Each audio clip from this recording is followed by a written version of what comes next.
So you have fallen down a barefoot shoe rabbit hole. You think that Big Shoe is out to get you. It's all conspiracy. You're going to replace all of your current shoes with barefoot shoes, and you're just going to toss away all of those foot prisons. I know you're really excited about this discovery. I know I've been there before. I've been making barefoot shoe videos for 1.5 years. I've been on barefoot shoes for almost 2 years now. I am here to give you permission to not have to do this, especially if you're not ready yet. I think a lot of creators out there want you to go all in, but even someone like me will have some compromises. And in this video, I wanted to talk to you about how I compromise on my barefoot shoe lifestyle and how I think that's still leading me down a healthier path. Now, just as a reminder, barefoot shoes have two main characteristics. One is the very wide toe box, and second is the very thin, rollable, zero-drop sole. Now, to me, what really drew me to barefoot shoes was that wide toe box. I've grown up with pretty wide feet. My mom always used to tease me about how wide my feet were, and I always wore shoes that were 1 to 2 sizes too big just so that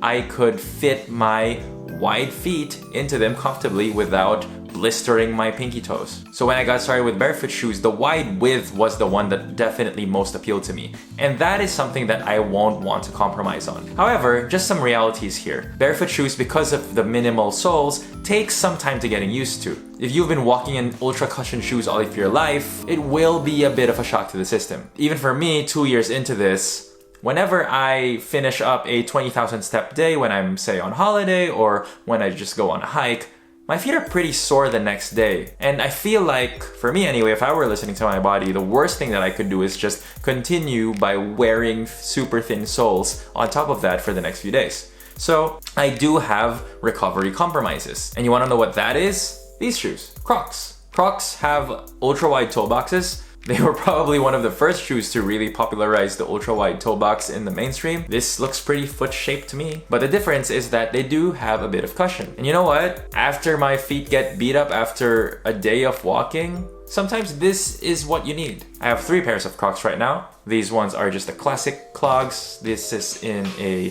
pink purple-ish color. I have here a more minimal white clog. This is called the Mellow. This one doesn't have a ton of ventilation, so my feet actually do sweat in them quite a bit, but this has the most cushion out of all of them. They actually call this a recovery clog. So sometimes if I do really need some cushion for recovery, as the name suggests, this pair comes in handy. And then lastly is the most fashion-forward one. This is the Echo Clog. And can you believe that Crocs are fashionable nowadays thanks to Zoomers? Maybe my mom was right all along. So yeah, I do have these in my rotation. Not just for recovery either, I do just like the fact that you could just slip these on and off so easily without even having to touch the shoes. One thing I have noticed with barefoot shoes, even with the sandals, is that they always have a heel strap. That's just because technically, if you are walking without a heel, it forces your toes to sort of claw at the footbed, which apparently isn't a natural walking motion. But if I'm just planning to take the trash out, clean the balcony, go outside for a quick coffee run, these are just fine. Now, one thing I did notice is that if I wear these for too long,